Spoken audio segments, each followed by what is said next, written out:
You don't pay a single bill in this house, Mother. You just sit there and eat my husband's food. That's what my daughter-in-law said to me, right to my face, in my own son's kitchen, standing over a pot of soup I had just finished making for the whole family. I didn't say a word. I just turned off the burner, set down the ladle, and smiled. She had no idea what was about to happen. My name is Edna, and I am 63 years old. I worked as a bookkeeper for 31 years at a small manufacturing company in Columbus, Ohio. Numbers have always been my language. I track everything: electric bills, grocery receipts, the exact cost of a pound of ground beef in 1987 versus today. My late husband Clifford used to tease me about it. Edna, he'd say, you're going to itemize our funeral expenses and submit them to God. He passed 4 years ago. Heart attack, very sudden. After that, it was just me and the house we'd shared for 38 years. My son Barrett lives 40 minutes away with his wife Nadine and their 2 children. After Clifford died, Barrett called me almost every Sunday. He worried about me being alone. He suggested I come stay with them for a while. That was the beginning of everything. I want to be honest with you because you deserve the full picture and not just the parts that make me look good. When I moved in with Barrett and Nadine, I told myself I would be helpful, not a burden. I would cook, I would babysit, I would not give opinions unless asked. I told myself all of that and I believed it. What I didn't account for was Nadine. She is 34 years old. She works in marketing from home, which means she's in the house most of the day, but somehow never available. She is always on a call, always behind a closed door, always too busy to notice that the dishes have been sitting in the sink since morning or that the children haven't eaten lunch yet. Barrett leaves for work at 7. I am the one who gets the kids ready. I am the one who drives them to school when the weather is bad. I am the one who has dinner on the table by 6 so that when Barrett walks in the door exhausted, there is a meal waiting for him. I didn't mind. I genuinely didn't mind. My grandchildren are 8 and 5 years old, and I love them more than I have words for.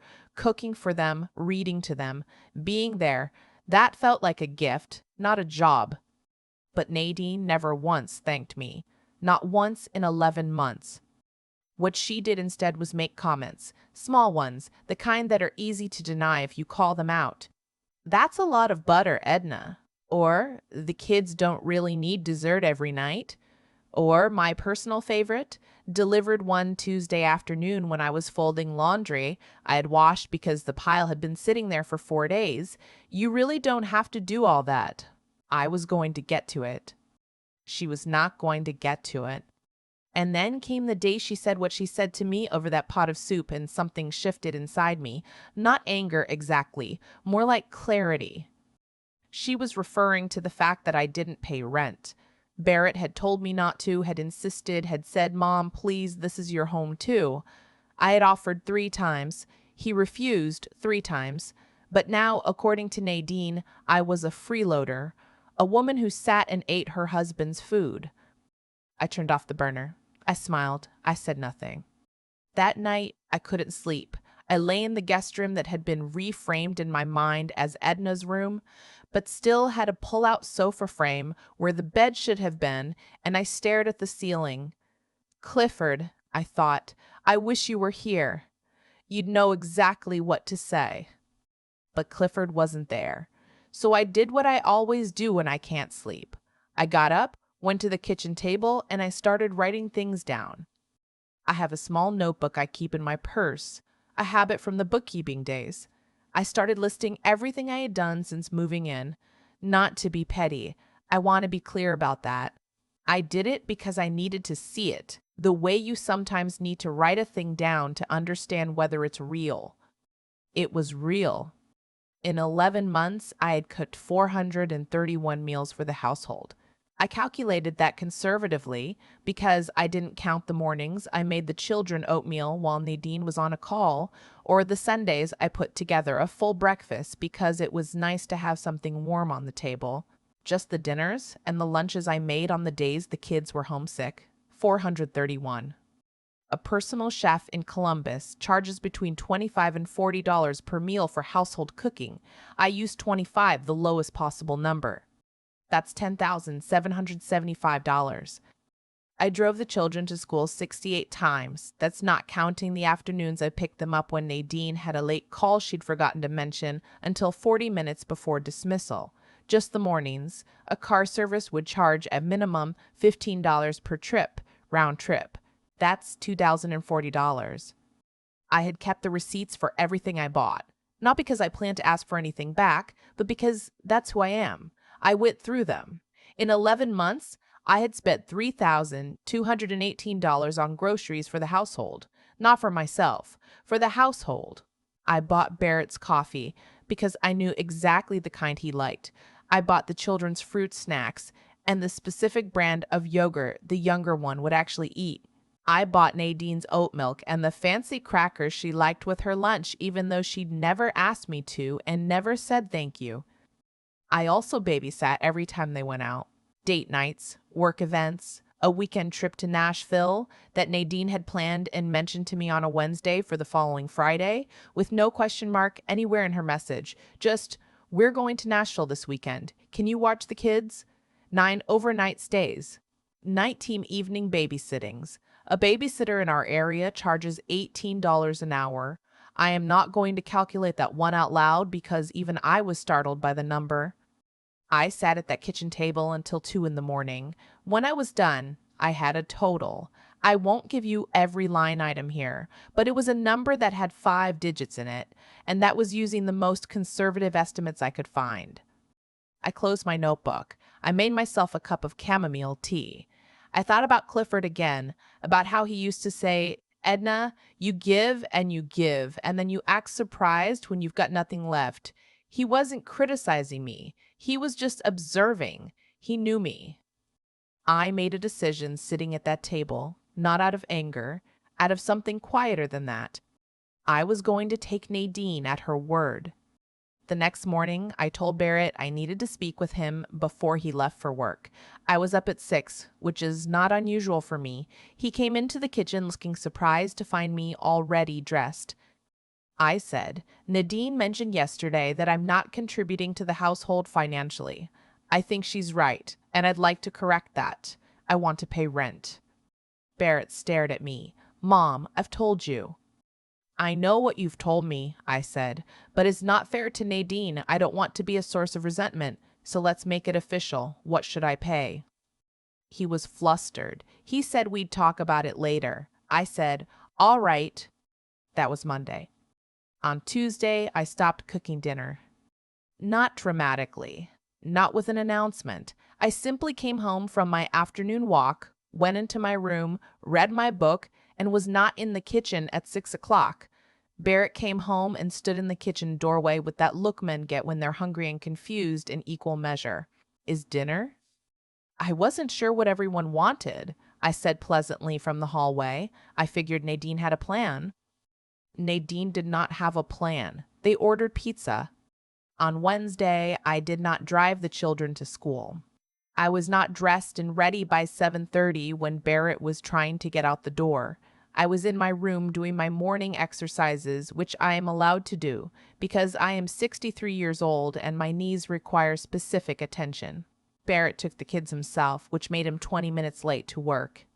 He didn't say anything to me, but I heard him and Nadine talking in the hallway after the kids were in bed that night. I wasn't trying to eavesdrop. The walls in that house are not thick. She's doing this on purpose, Nadine said.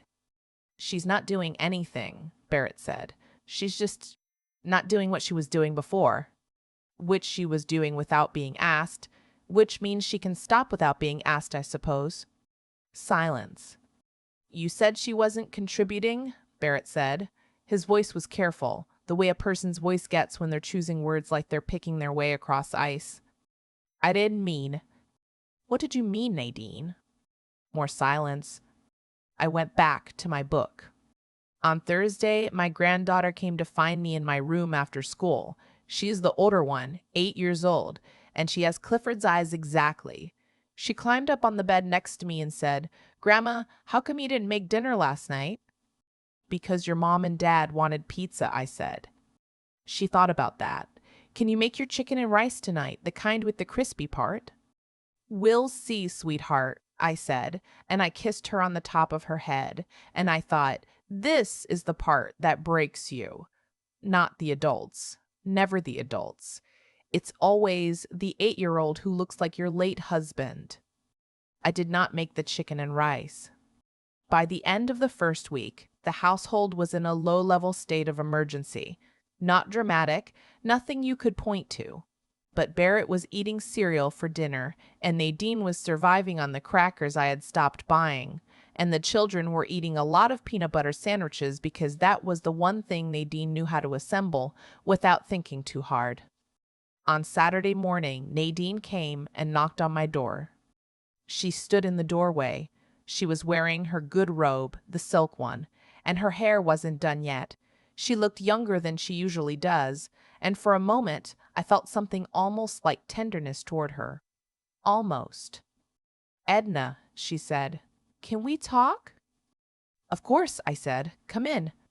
She sat in the chair by the window and looked at her hands. I waited. I have learned in 63 years that the person who speaks first in a silence like this is almost never the one with the power. I wanted to apologize, she said, for what I said the other day, about you not contributing. All right, I said.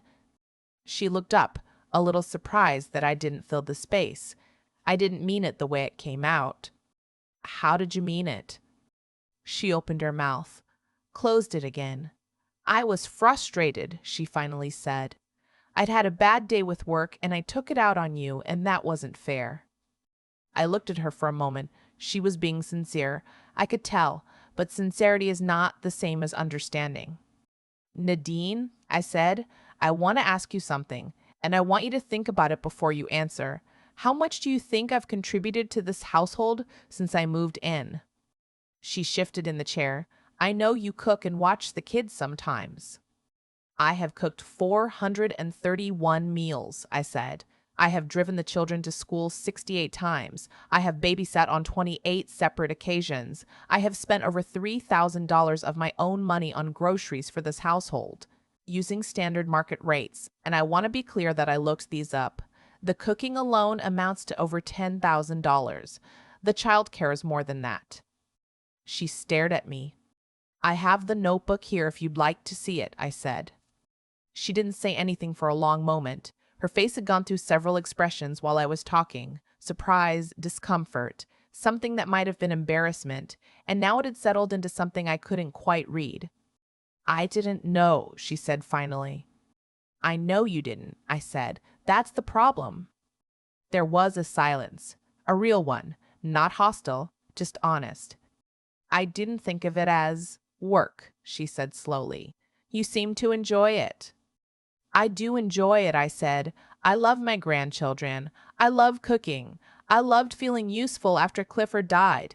But enjoying something doesn't mean it has no value. And the fact that I was glad to do it doesn't mean it was invisible. She nodded. She was still looking at her hands. When you said I was eating your husband's food, I continued, I want you to understand what that felt like. I have been, by any reasonable calculation, the most financially contributing adult in this household for nearly a year. Not because I had to be, not because anyone asked me to be, but because that is who I am and what I know how to do. And the response to that was that I don't pay a single bill. Her chin was trembling slightly. I hadn't expected that. I had prepared myself for defensiveness, for argument, for her to say I was being dramatic. I had not prepared for her to look like she might cry. Edna, she said, I'm sorry. I mean it. I'm really sorry. I looked at her. I thought about the 11 months. I thought about the laundry and the oat milk and the 68 mornings and my granddaughter asking for chicken and rice. I thought about Clifford at that kitchen table saying, you give and you give. I accept your apology, I said, and I'd like us to start fresh, but I need you to understand something. What? She asked. I am not staff, I said. I am Barrett's mother. I am the grandmother of those two children. I am a person who has been in this world for 63 years and knows how to value her own time. If I do things for this household, it's because I choose to, not because it's expected. And if I ever hear again that I am a burden or a freeloader in the home of my own son, I will put every one of those numbers in a very neat spreadsheet and we can have a very different kind of conversation. She almost smiled, a small one, surprised out of her. Is the offer to cook dinner tonight still on the table? She asked. That depends, I said. Are you going to say thank you?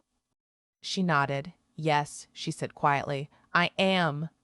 That evening, I made the chicken and rice, the kind with the crispy part at the bottom that my granddaughter loves. I made a salad with the good olives that Barrett likes.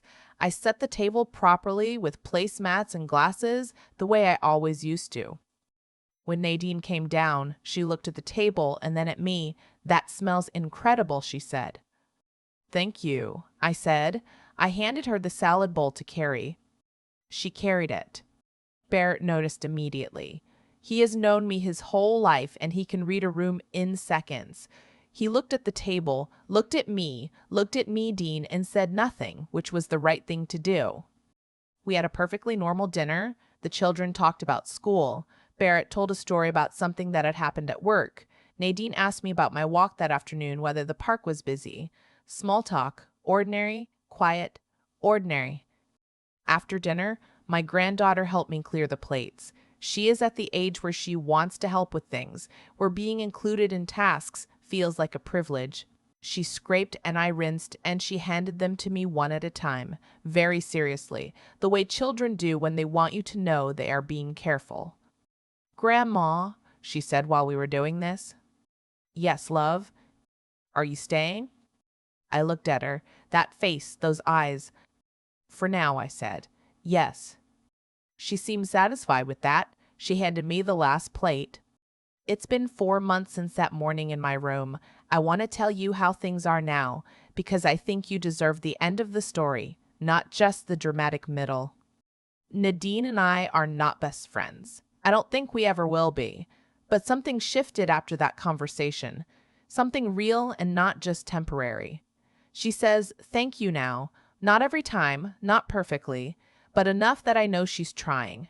Last month, when I had a bad week, my knee was acting up and I was missing Clifford more than usual, she brought me tea without being asked. She knocked on my door and just held out the mug and said, I thought you might want this. That was more than I expected from her. I told her so. She bought me a small plant for my room, a succulent, because she said she'd heard they were hard to kill, and she wanted to be careful. I laughed at that more than I expected to. She laughed too. Barrett, for his part, sat down with me a few weeks after everything and asked me, very gently, whether I was happy there, whether I wanted to stay, or whether I'd rather find my own place with him helping me set it up. He meant it kindly. He was giving me a real choice. I told him the truth. I said I liked being near the children. I said I was willing to stay as long as everyone understood I was a person and not a service. He hugged me. He held on a little longer than usual, the way he used to when he was small and something had frightened him. Dad would have handled this better than I did, he said. Your father handled almost everything better than most people, I said. Don't compare yourself. He laughed. That's Clifford's laugh, the exact sound of it. It catches me off guard every time. I still keep the notebook. I don't add to it the way I was that night, but I keep it, not out of resentment, more like a reminder of what I did and what it was worth, and the fact that I knew both things even when someone tried to make me forget. I am 63 years old. I am a widow and a bookkeeper and a grandmother. I have buried a husband and raised a son and cooked, by my own rough estimate, somewhere in the neighborhood of 20,000 meals in my lifetime for people I love. Not one of those meals cost nothing. They all cost something: time, energy, the quiet, private satisfaction of someone who decides that nourishment matters and acts on that decision day after day. I gave those meals freely because I wanted to, and I would do it again. but I will never again let anyone make me feel that what I give is not given, that it simply appears like weather without a source. My granddaughter asked me last week to teach her how to make the chicken and rice. She pulled a chair up to the counter and watched me the whole time, asking questions about everything. Why do you dry it first? What does crispy mean? How do you know when the onions are ready? I answered every single one. She's 8 years old and she already understands that food takes time and intention, that the person who makes it is putting something of themselves into it. She knows that because I told her so, and I told her so because someone needed to. I think about that sometimes, the things we teach without meaning to, just by showing up and doing the work and refusing to disappear. I'm still here, still in that guest room with the too low ceiling and the window that looks out over the backyard where the kids play on weekends, still waking up early, still making breakfast when I feel like it and not when I don't. Still myself. That, I think, is the whole story. I think about that night at the kitchen table a lot. 2 in the morning, just me and a notebook and a cup of chamomile tea that had gone cold before I finished it. Nobody told me to sit down and do that math. Nobody asked me to pull out the receipts or calculate the going rate for a home-cooked meal in Columbus, Ohio. I did it because something in me knew that the truth, once it's written down, cannot be talked out of the room. That's not cleverness. That's just what happens when a person has spent their whole life paying attention. What Nadine said to me that day stung because she believed it. She genuinely believed that what I had been doing for 11 months was nothing, that it appeared each morning the way light appears, without a source, without a cost. And I understood, sitting in that chair across from her, that this was not cruelty so much as blindness. She had never been asked to see it, so she hadn't. That is its own kind of lesson. The things we take for granted have a way of disappearing, and it is usually only then that we understand what they were worth. I am not a saint. I want to be honest about that. There were moments during that week when Barrett was eating cereal for dinner, when my granddaughter asked me why I hadn't made her chicken and rice, when I felt something sharp and not entirely comfortable. Something between satisfaction and guilt. I kept going anyway. Not to punish anyone, but because I had reached the end of the road where staying silent was still an option. Sometimes the most moral thing a person can do is stop pretending that something is acceptable when it isn't. Barrett asked me afterward whether I was happy there. He gave me a real choice, and that mattered more than he probably knows. The reason that moment landed the way it did, the reason it cracked something open in my chest, is that it came from him thinking about what I needed, not what was convenient for everyone else. That is what decency actually looks like. It's not a grand gesture. It's a son standing in a kitchen at 7 in the morning asking his mother if she's okay and meaning it. I have been thinking about what it takes to get to a place like that. Not the confrontation, but the aftermath. The patience it required to keep showing up, to not harden into bitterness, to remain someone my granddaughter could still come to with questions about onions and what crispy means. That takes something that has no shortcut, the decision to keep being yourself, fully, even when you feel unacknowledged, to not shrink, to not go away in any of the ways a person can go away while still being present. Clifford used to say that the people who do the most are often the ones who say the least about it. He was right, and he was also wrong. There comes a time when the notebook has to come off the shelf. I'm 63 years old. I have learned that what you give freely is still given. It doesn't stop mattering just because no one counted it. But I have also learned, maybe late, that you are allowed to count it yourself, that knowing your own worth is not arrogance. It is simply the truth, written down in plain numbers, offered quietly across a kitchen table to someone who is finally ready to see.